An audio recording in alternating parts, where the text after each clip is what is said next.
महिला आरक्षण आणि मतदारसंघ पुनर्रचना विधेयक संसदेत उद्या मतदानाद्वारे विधेयकाचं भवितव्य ठरणार अवघ्या देशाचं लक्ष.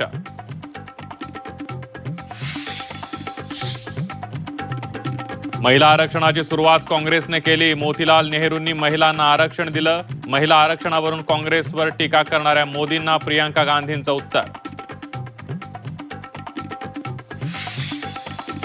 लोकसभा आणि विधानसभा मतदारसंघाच्या पुनर्रचनेनंतर महाराष्ट्राचं राजकीय चित्र बदलणार. महाराष्ट्रातून 72 खासदार निवडून जाणार तर महाराष्ट्राच्या विधानसभेत 432 आमदार होणार.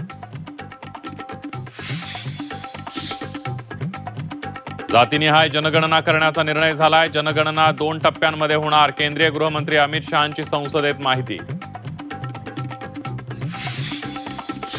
नीरज जाधवच्या अटकेसाठी खरात आग्रही होता. खरातच्या व्हॉट्सअप डेटा रिकव्हरीतून नवी माहिती समोर. भोंदू खरातचा पोलीस तपासावरही दबाव असल्याची माहिती. कल्पना खरात जामीन अर्जावर सुनावणी लांबणीवर. पुढील सुनावणी 22 एप्रिलला. तक्रारदाराच्या वकिलाने म्हणणं मांडण्यासाठी मागितला वेळ. तक्रारदाराच्या वकिलामुळे सुनावणी लांबणीवर.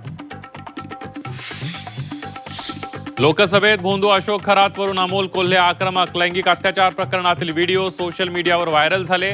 तपास अधिकारी गृहमंत्री म्हणून जबाबदारी नव्हती का? कोल्हेंची महाराष्ट्र सरकारवर टीका.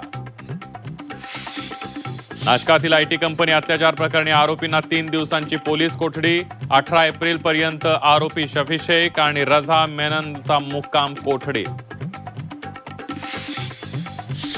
मुंबई महापालिकेतील सभागृहाचा कारभार आता लाईव्ह होणार. सभागृहात आज झालेल्या राड्यानंतर महापौर रितू तावडे यांचा निर्णय.